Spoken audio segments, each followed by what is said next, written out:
Coming up on New Day at Arirang, President-elect Yoon Sangs on Sunday announces picks for 8 ministerial positions.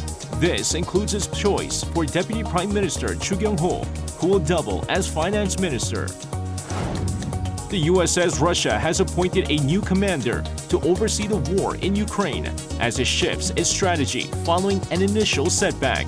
Meanwhile, Ukrainian President Vladimir Zelensky says Russia is targeting the whole of Europe with its aggression, and stopping the invasion of Ukraine is essential for the security of all democracies.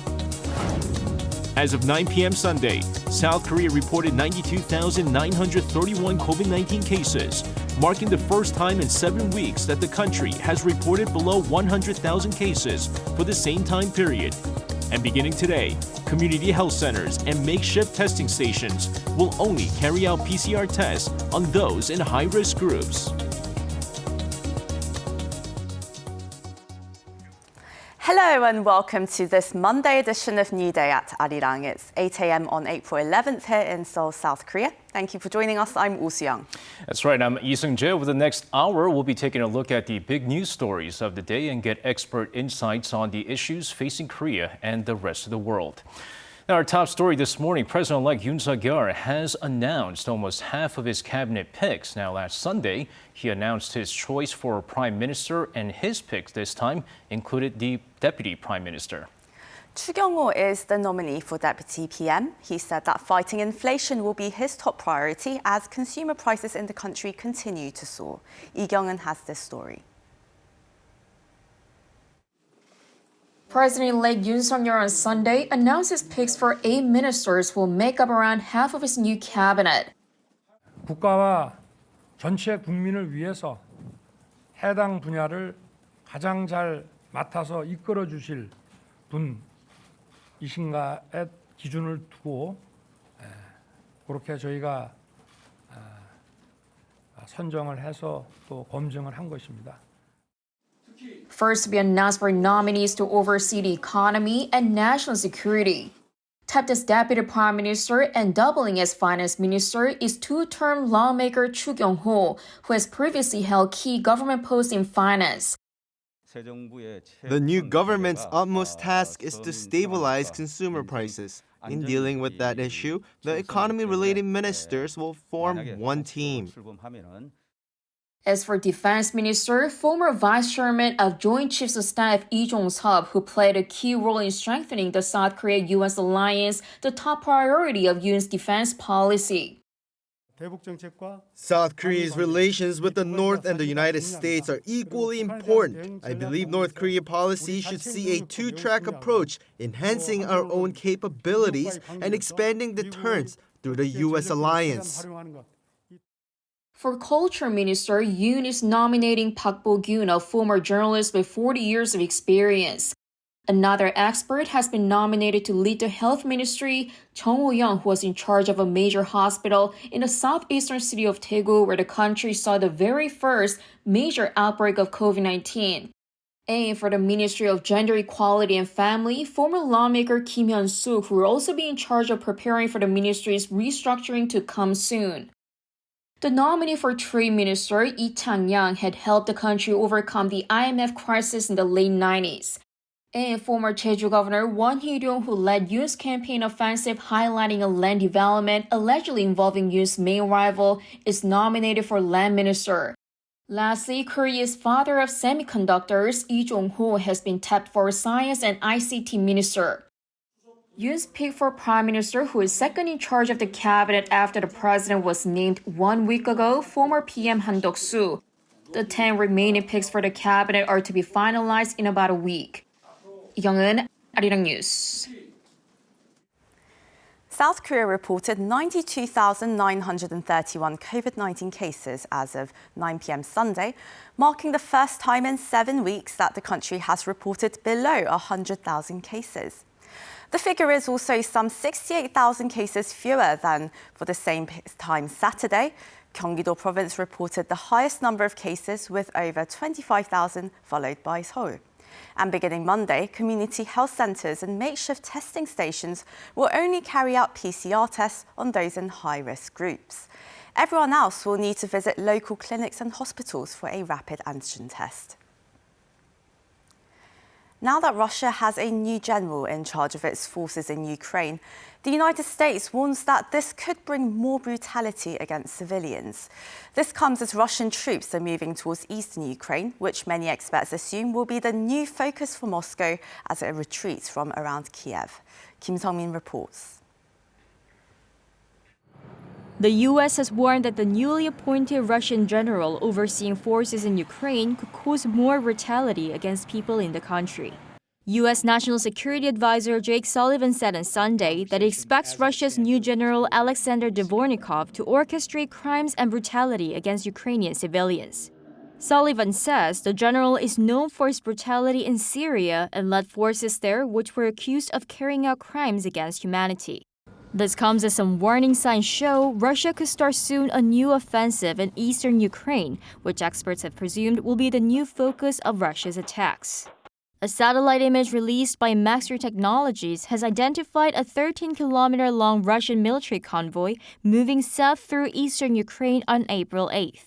Watchers say the convoy may be headed to the Kharkiv region near the eastern regions of Luhansk and Donetsk. Ukrainian officials have said Russia's offensive will focus on two primary fronts against the southeastern port city of Mariupol and in eastern Ukraine, especially around Luhansk. With a potential showdown approaching, Ukraine's President Volodymyr Zelensky urged Europe for more support, warning that Russia's target is Europe as a whole. The catastrophe will inevitably hit everyone, because Russian aggression was not intended to be limited to Ukraine alone, to the destruction of our freedom and our lives alone. The whole European project is a target for Russia. His remarks follow some European leaders, including British Prime Minister Boris Johnson, making a visit to Kyiv to meet President Zelensky. Meanwhile, Pope Francis called for an Easter truce in Ukraine on Sunday, highlighting the importance for leaders to, quote, make some sacrifices for the good of the people. Holding Palm Sunday Mass for the first time since the start of the pandemic, he said real negotiations should come to achieve a truce to reach peace. Kim Sung-min, Arirang News. Now, Monday marks 10 years since North Korean leader Kim Jong-un assumed leadership of the country's ruling Workers' Party. Of course, celebrating the occasion, the regime held a special assembly where the leader was praised for his great leadership in many areas. For this, Kim Yo-sun reports.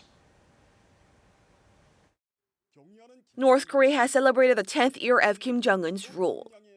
According to the regime's state-run Korean Central News Agency, a special assembly was held in Pyongyang on Sunday, with many high-level figures participating. This comes as Monday marks 10 years since the North leader Kim Jong-un assumed the ruling Workers' Party's top post following the death of his father Kim Jong-il in December 2011. At the session, Choi Ryong-hwae, chairman of the Standing Committee of the Supreme People's Assembly, highlighted the need to bolster the regime's self-defense capabilities. He then praised Kim for strengthening the regime's defense by putting greater focus on nuclear and missile development programs. Over the past decade, Pyongyang has actually conducted 4 nuclear tests and over 60 missile tests. Che also praised Kim Jong-un for successfully presenting the new 2-track strategy, describing Kim as a, quote, guardian of peace. Kim was also hailed for his great leadership in other areas as well, including economy and diplomacy. Che also stated that the regime's leader has successfully analyzed the global public health crisis, standing at the forefront of achieving post-pandemic recovery. Next Friday, the North is due to mark the 110th anniversary of the birth of its founder, Kim Il-sung. Kim Il-sun, Arirang News. Incoming President-elect Yoon Sangs' top envoy to the US highlighted that Seoul and Washington will develop a global strategic partnership based on mutual values. Speaking to journalists on Sunday at Washington Dulles International Airport before returning to Seoul, Park Jin said that the delegation's visit marks the first steps of South Korea becoming a pivotal country globally. He said that aside from the North's nuclear issue, there are many areas that the two allies need to cooperate and coordinate on. During their 8-day trip to the US, Park and 6 other members met with various administration officials, lawmakers and experts from think tanks.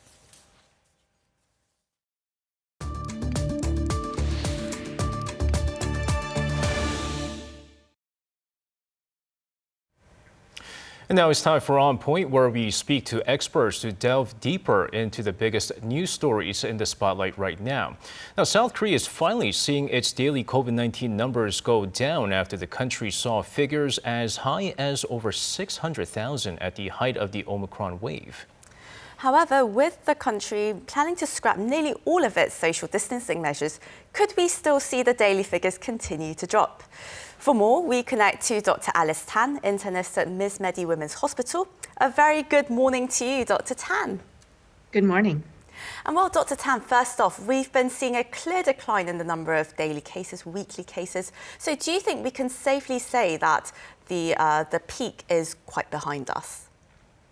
Yes, I think we can say that the peak of the Omicron surge is safely behind us. Fortunately, the number of cases of people who are age 60 and older has also been steadily declining.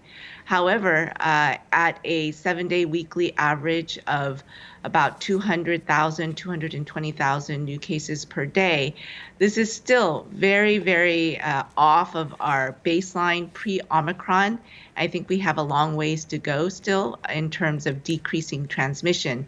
The other thing to note is that the number of cases in ICUs still remains high, and we're still adding about 1,000 new deaths due to COVID every 3 days. And so these are, I think, parameters that we need to definitely look to improve.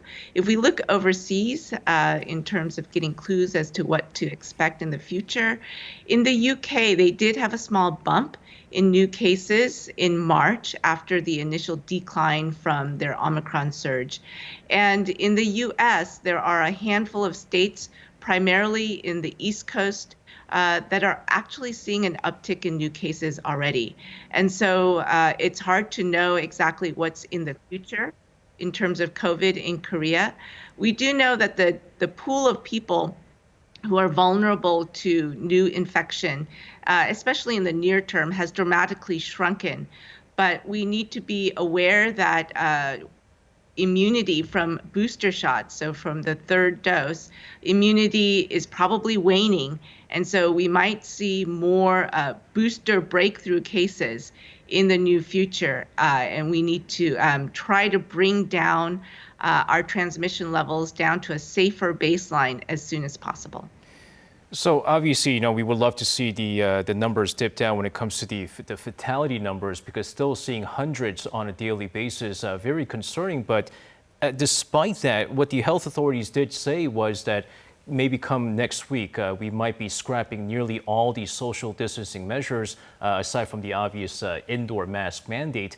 Now, certainly welcoming news for a lot of people, especially the small business owners. But from a doctor's point of view, I mean, is it the right time right now? Is it too early to kind of start lifting all these measures?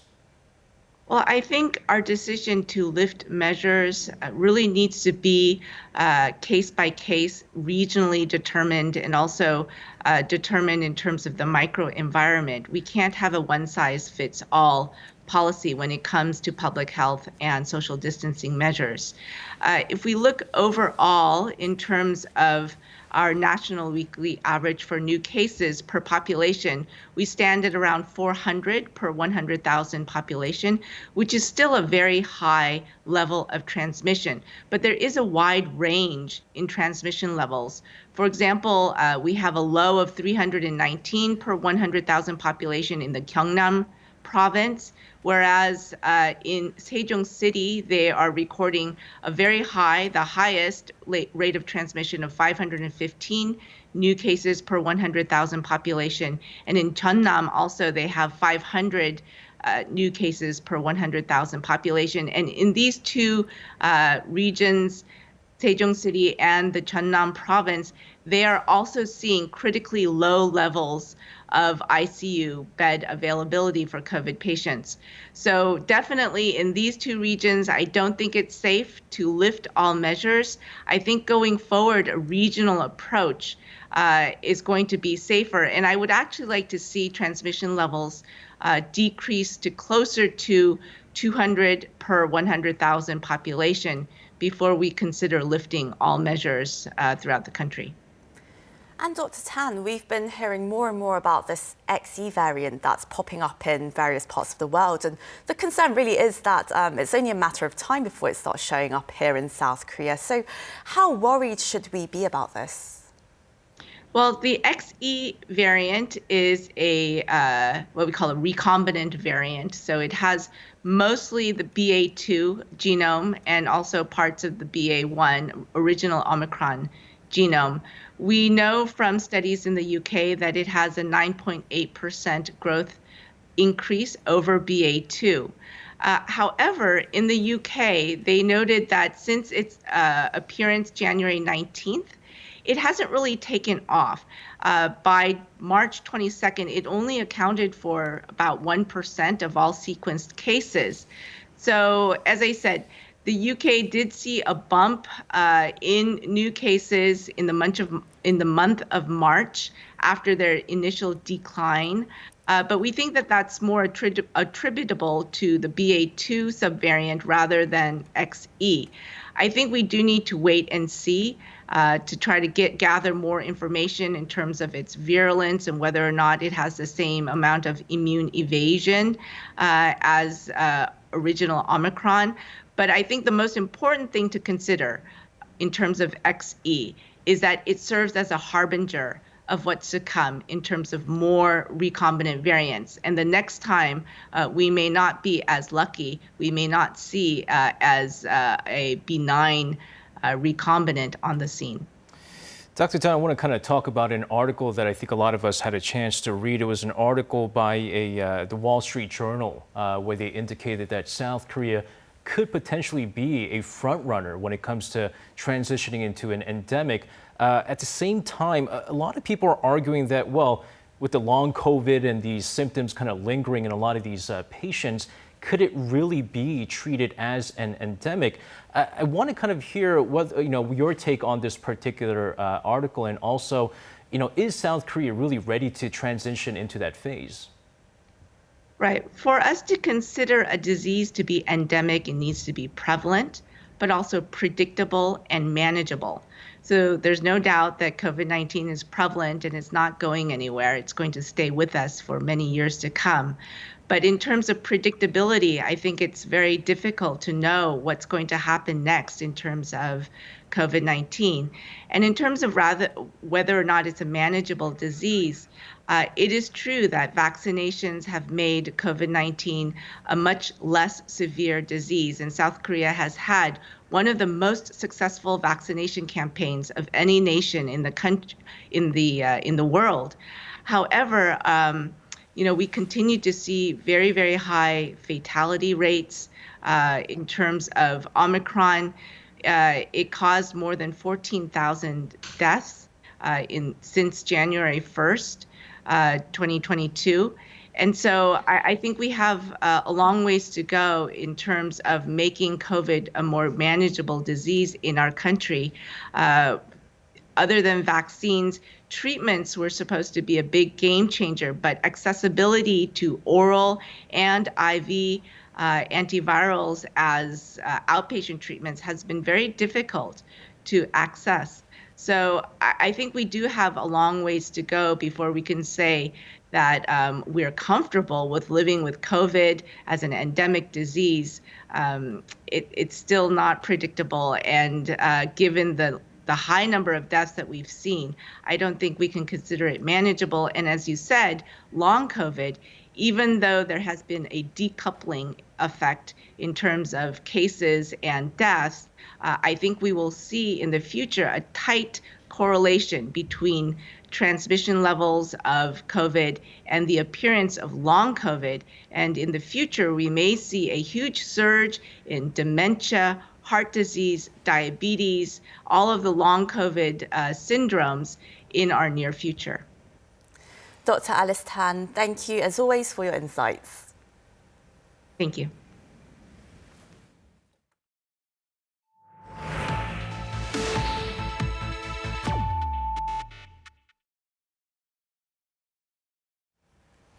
Now, South Korea has been developing an advanced radar system that will eventually be mounted on new locally developed fighter jets by 2026. That it also developed a radar for its surface-to-air missile, for which a recent deal was secured worth more than $1 billion. Now, Paeun-ji visited the site where these state-of-the-art systems are being developed. An active electronically scanned array radar, or AESA, is a system that can send radio waves to point in different directions all at the same time, without the antenna needing to move. Useful for the military because this allows the radar to precisely scan large areas and track multiple targets simultaneously. Only a few countries in the world, including the US, China, Israel, and Japan, have this technology. South Korea started developing this technology after the U.S. refused to approve the transfer of some of its key technologies for fighter jets in 2015. At this research center in Yongin City, some 60 kilometers southeast of Seoul, South Korea's defense contractor Hanwha Systems aims to develop the radar by 2026, to be used in the country's locally developed fighter jet, the KF-21. This research lab is where the AESA radar system for fighter jets is being developed. The advanced radar's capability to track and detect targets in the air and on the ground is developed here before it is actually tested on an actual aircraft. The radar system is not visible from the outside because it's covered with what's called a radome, a waterproof protective enclosure. Because an actual fighter jet flies at supersonic speeds, it needs to withstand air pressure and heat. So this radome protects the antenna, and it has a streamlined design to let the aircraft fly more efficiently. Also at the research center, a multifunction radar, key technology used in South Korea's medium-range surface-to-air missile Cheongung, was developed. The antenna spins 360 degrees to detect and track mid-range aircraft targets. This radar became ready for combat in 2020, and Hanwha Systems plans to manufacture the multifunction radar for Cheongung 2, an advanced version of Cheongung, by 2023. In January, the company has signed a deal worth $1.1 billion with the United Arab Emirates to export the system. Paeun-ji, Arirang News.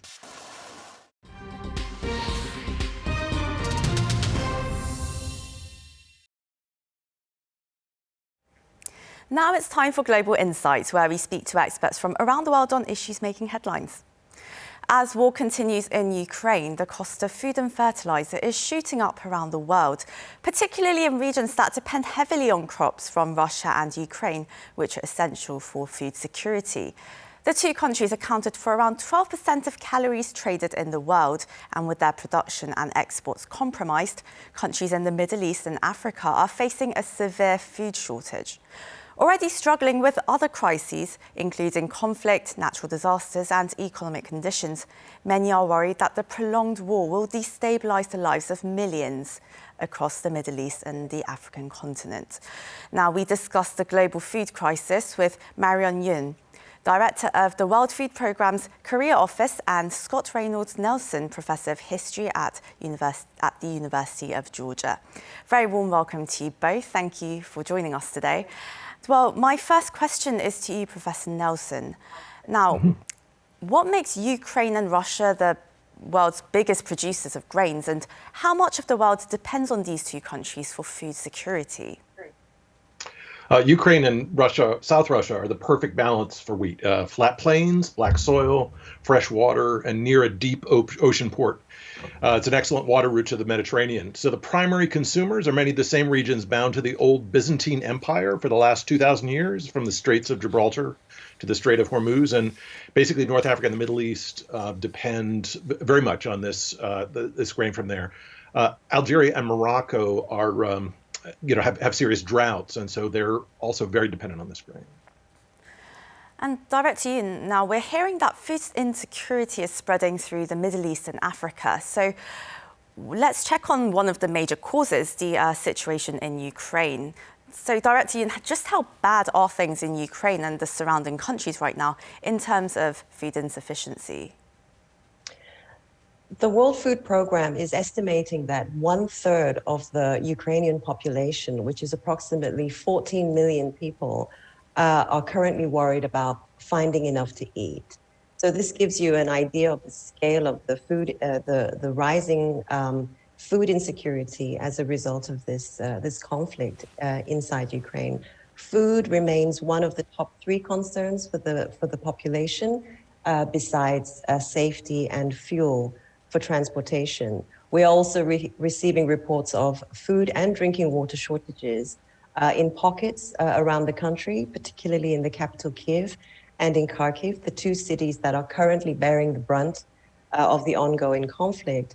And in the capital, food supplies are running precariously low, with grocery store shelves almost empty in many cases. Just to give you an indication of numbers, the United Nations flash appeal is for about 12 million people affected by this conflict in Ukraine and in the neighboring countries.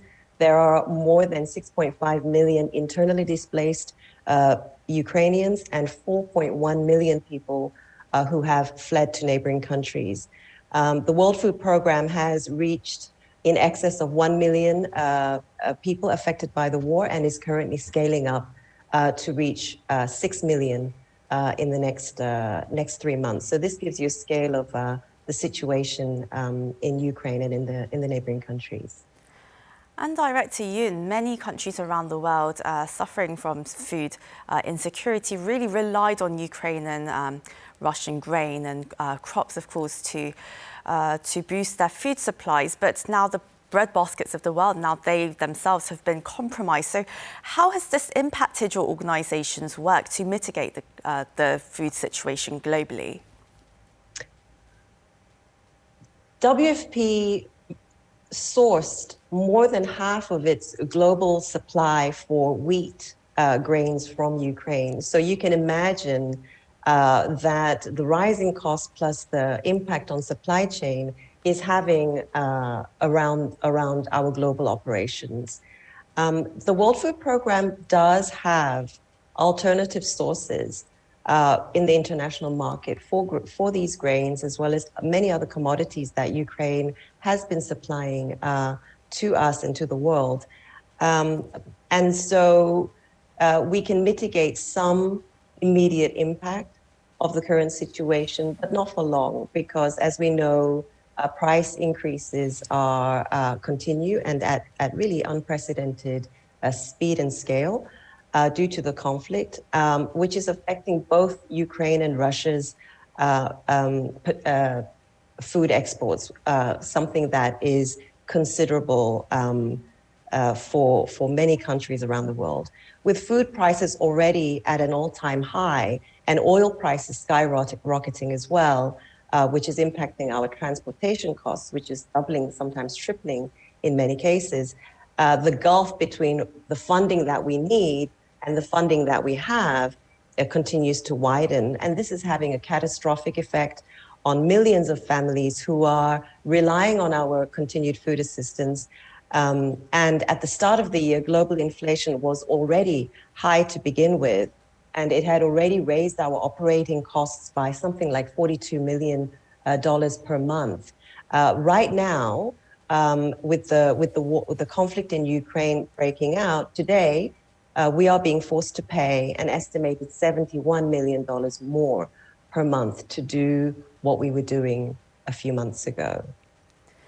Professor Nelson, what would the long-term impact of a severe food shortage on societies with very low food security be? Well, 40% of household income is spent on food in the poorest parts of North Africa, the Middle East, and as far away as Bangladesh. The first effect would be to lower what people can spend on housing and medicine, forcing people out of their homes. Longer term, this food security could affect infant mortality, heights of children, and also lead to conflict in urban areas where food is mostly imported. As Ms. Yoon said, wheat is now over $10 a bushel. It's usually $4 to $6 a bushel. The last time wheat prices were this high was 2011, when a drought in Russia and then export limitations caused wheat to go to $8, and that contributed to what we call Arab Spring. Tremendous social unrest, regime change in Egypt, instability in Syria. So the fear is that another humanitarian crisis could follow that might rival the crisis in Ukraine itself. And Director Yoon, well, recently your organisation, the World Food Programme, has warned us that there could be a catastrophic level of hunger in the region, in the so-called the Ring of Fire. Could you explain further which countries could be affected and also how bad the situation is? Yes, the consequences of the conflict in Ukraine is really radiating outwards and is having a major global impact. It's triggering a wave of collateral hunger that is spreading literally across the globe. In 88 countries where the World Food Programme is operating, acute hunger is expected to rise by something like 47 million more people if this conflict continues beyond April 2022, which is this month. This is already a staggering 17% jump, with some of the steepest rises being observed in sub-Saharan Africa.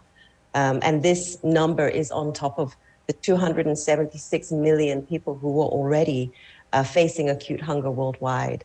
So going back to this ring of fire circling the earth, the rising hunger and food insecurity is really being driven by a combination of climate shocks, conflict, COVID-19, and now the spiraling cost of food and fuel, something that we can call the 4 Cs that are driving millions closer to starvation every day and creating this band of instability around the earth, around the globe. So to name some countries and regions, you have the Sahel in West Africa that's facing some unprecedented challenges right now.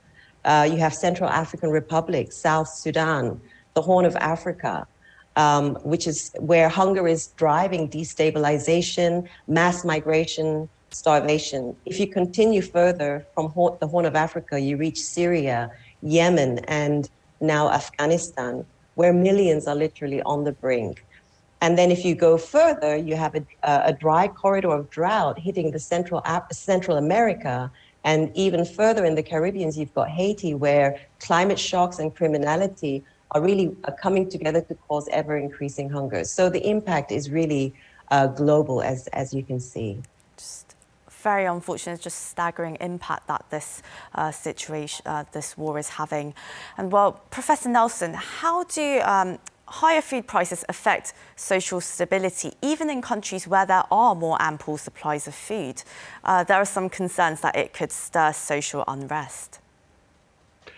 Yeah, with high prices, bread prices in particular, come instability, first before famine, even in relatively rich places where inequality is high. The French Revolution in 1789 and the Russian Revolution in 1917 had everything to do with high wheat and bread prices.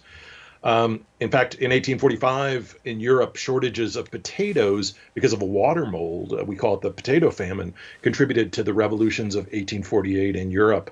It's not so much famine then, but food insecurity in places that are relatively wealthy can make people fear for their children, fear for the future, and can stir considerable social unrest. So you can really find every major political conflict in the past 300 years or more have had everything to do, particularly with the price of food and the price of bread, and those prices now are at crisis levels.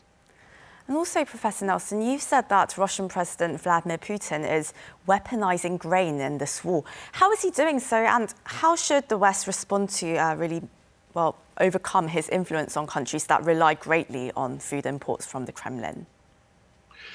Sure. I mean, Russia captured the port of Kherson first, right? That was absolutely first in February, and a major grain port, and then has planted mines in the waters around Odessa. And it's threatening to fire on ships that try to leave Ukrainian ports with grain. So Ukraine is really Russia's closest competitor because of that Goldilocks zone of the perfect ports and dry, flat places with plenty of water. And so closing Ukraine off then helps Russia by driving up the price of grain that Russia exports. And so Russia is in a way directly benefiting from the war itself. Russia plans this week to demand that grain be partly paid for in rubles to offset the sanctions, and it will offset the sanctions. So the ruble is likely to climb again.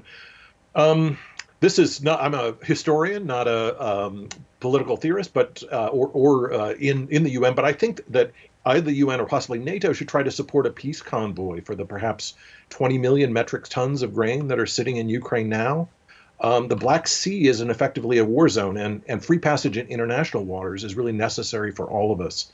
So I'm quite concerned that a crucial result of this conflict is directly benefiting Putin, and he's holding all the cards as wheat prices go up. Well, as you said, Professors, global solidarity is crucial at this point, and all countries need to play their part. And well, Director Yoon, how has South Korea been engaging with this the spiraling food shortage problem through the World Food Programme?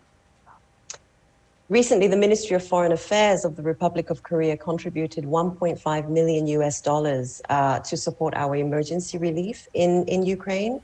The government's donation will help us distribute immediate response rations. These are 5 packages of food ready to eat that covers 5 days of need. And this contribution is enough to support 112,000 Ukrainian residents for 4 months. We've also had some overwhelming outreach from the private sector and from individuals. We received a 1 billion Korean won, which is equivalent to $823,000 from a private sector blockchain company in Korea. And many other platforms that we operate have received great support from both individuals and also from foundations and unions who are all very actively engaging in supporting our humanitarian response in Ukraine. And just before we go, Director Yoon, how can our viewers help the situation? I think Korean people from its history understand hunger very well, and the South Korean government has also stepped up in many ways through its official development assistance. We do hope that the generosity of the Korean government and the Korean people will continue. I think on the individual side, everyone can participate and join. People can access our website and donate. We've also got Share the Meal, an app that allows individuals to also contribute in the form of meals. And we have a dedicated page for Ukraine. And lastly, just to keep engaged and participate and clearly to advocate for an end to this conflict as quickly as possible. Thank you. That was Marianne Yoon, Director of the World Food Programme's Career Office, and Scott Reynolds-Nelson, Professor of History at the University of Georgia. Thank you again so much for your time today. Thank you. Thank you.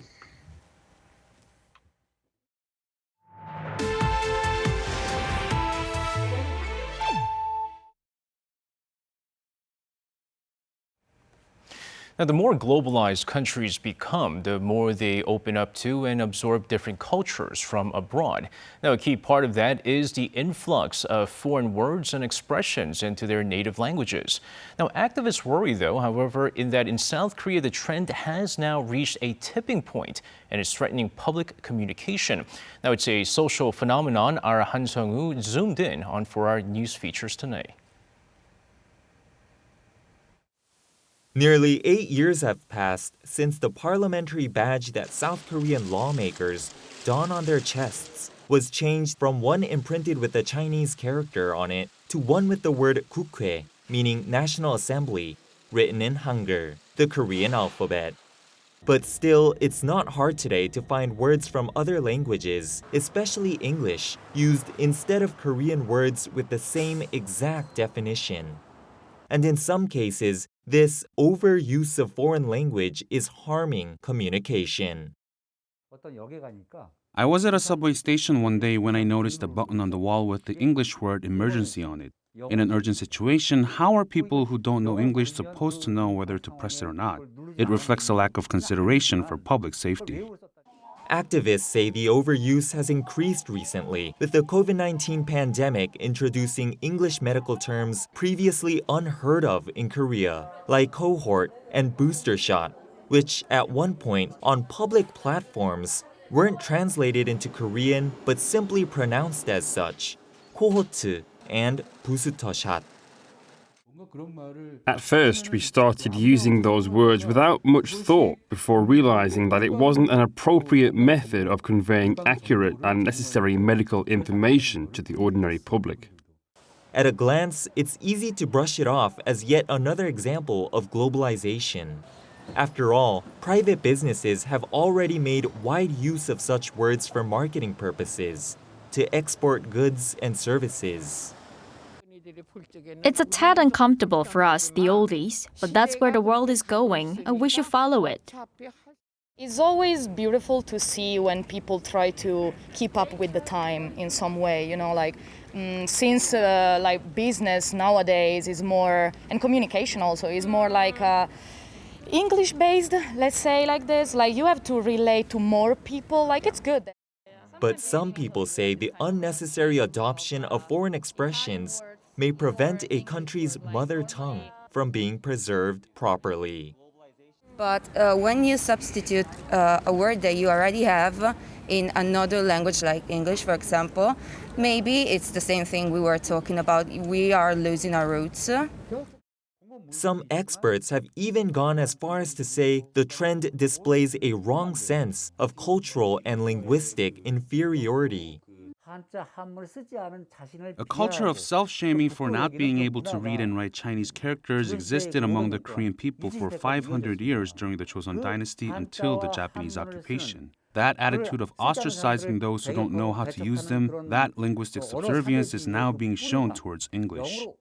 On a similar note, the National Institute of Korean Language sees the blind admiration of all things foreign as what needs to be addressed, especially in the public sector, responsible for representing the entire population, not just people skilled at a certain language. We believe the reason behind the overuse of foreign expressions in Korean society is the common perception that using them displays a higher intelligence and looks more refined and new compared to when just using Korean words. The Institute regularly reviews government documents for any misguided use of foreign languages and cautions of the social confusion it may bring. A prime example it gives can be found near the entrance of a few public transit facilities near Seoul.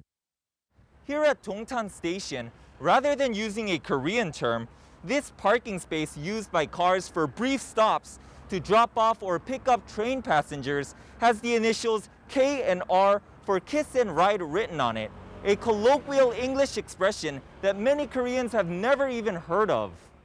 K and R. Kiss and Ride라고 써 있었어요. 이게 혹시 무슨 의미인지 아세요? 처음 들어봤어요. 네. In response to rising pressure to fix them, many stations have since changed their kiss and rides to 환승 정차구역, which translates to transfer stop area in Korean. But other cases remain unfixed. In fact, even online on government websites, like the English word archive spelled out in Korean, instead of a corresponding Korean term. 어머님 혹시 아카이브라는 말 쓰세요? 아카이브? 아니 안 써요. 무슨 말인지 아세요? 뜻? 모르겠어요. The Hangul Culture Solidarity believes the trend violates the Framework Act on National Language, which requires public institutions to prepare public documents in Hangul in accordance with language norms, using terms and sentences that ordinary citizens can easily understand. That only 20% of the population doesn't know a certain foreign word doesn't mean that they should be left behind. That 20% are fellow Korean citizens who have the right to know like everyone else. Communicating with them in a language they don't understand would be the same as bombarding them with nonsense. To them, it's an insult. So then, what is the solution? Well, experts say that a complete purification of the Korean language to only use words of exclusively Korean roots is not the way to go. They say it's impossible anyway, considering a vast portion of the Korean dictionary is made up of words derived from Chinese characters. There are a ton of Korean words derived from Chinese characters that we're comfortably using in our daily lives. We can't suddenly change words like 학교, which means school, or 지하철, which means subway. The National Institute of Korean Language openly accepts the wide use of Chinese character-based words that have already become a part of the Korean language and do not strain public communication. Rather, they believe the answer lies in keeping the Korean language alive and well by moderating where and when foreign words and expressions are used.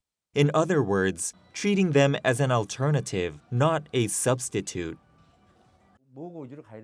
Koreans' daily lives should, of course, be conducted in their mother tongue. But to welcome and accommodate foreign tourists, we should write foreign translations on signs and documents side by side. Side by side, but Korean first, then English, Chinese characters, or Japanese. There's no need to mix them all up. A tough task that will demand a delicate balance between an appreciation for the uniqueness of the Korean language and an open mind towards the increasing integration of cultures from around the world. Han Sung-woo, Arirang News.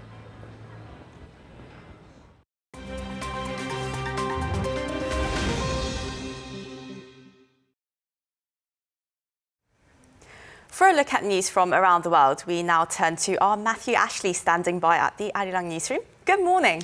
Good morning to you. All right, good morning to you, Matthew, sitting in the very chair that I was actually sitting just last week. So welcome to our program. We're going to start things off in France, where the first round of the country's presidential election has actually wrapped up, right? That's right, SJ. So as of this morning, sitting French President Emmanuel Macron and main opposition candidate Marine Le Pen both qualified for a presidential election runoff set for April 24th. Now, exit polls from the first round of the election showed Macron with 28% of the vote, ahead of Le Pen's 24%. Meanwhile, most other major candidates have withdrawn from the presidential race to back Macron in a move to block victory for the far right. Speaking at a rally for his supporters, hard-left former candidate Jean-Luc Mélenchon repeatedly asked the crowd not to vote for the main opposition candidate. This comes as conservative Le Pen, running on a platform of addressing cost of living issues and a pledge to unite the nation, narrowed the gap between her and the incumbent French president. Tunisian citizens staged a protest against sitting President Kais Saied on Sunday, accusing him of implementing a dictatorship in the nation following his move last month to dissolve parliament. The protest was attended by multiple members of parliament and amid a heavy police presence. The North African country's political crisis intensified last month after more than half of parliamentary members held an online session to revoke Said's decrees. Said, however, dissolved the online session with anti-terrorism authorities calling in the main opposition leader and other lawmakers for questioning. The move has provoked criticism both at home and abroad, with a European Parliament delegation set to visit later on today and urge a return to democracy. Despite being under lockdown for 2 weeks, Shanghai is seeing a rapid rise in COVID-19 cases. 1,006 new infections were recorded over the past 24 hours in the city of 26 million inhabitants, alongside an additional 24,000 asymptomatic cases. The city has been under lockdown orders since March 28th, although authorities noted on Saturday that movement restrictions may be eased in areas free of infection over the last 2 weeks. Meanwhile, Shanghai authorities stated that they have gathered supplies for residents after receiving complaints regarding food deliveries, with some resorting to group purchases due to lockdown measures. LEGO have successfully completed the build of a life-size McLaren F1 racing vehicle, which was showcased over the weekend at the Australian Grand Prix. Comprising of 288,315 bricks and taking some 1,900 hours to piece together, the replica features moving pistons, a functional differential, and a steering wheel. The only thing missing is a working engine. Measuring at 65 centimeters in length, both McLaren racing drivers Lando Norris and Daniel Ricciardo sat behind the wheel of the LEGO model on Thursday before Friday's practice sessions. Matthew Ashley, Arirang News.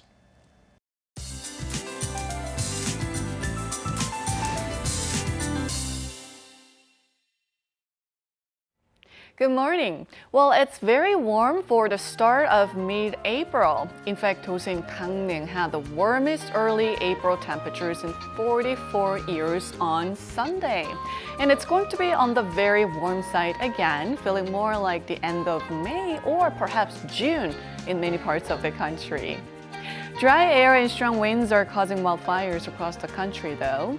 There were 38 reports of wildfire over the weekend, and currently firefighters are tackling 6 large wildfires. We really need to be careful of anything that could start a fire, as they can break out easily at this time of year. Well, southern provinces will see more clouds and sunshine this afternoon. Daejeon and Chuncheon will be feeling more like mid-June, going up to 28 and 27 degrees Celsius this afternoon. But rain that's in the forecast from tomorrow evening will put the brakes on the unseasonably warm temperatures and bring them back to season norms. With that, here's a look at the weather conditions around the globe.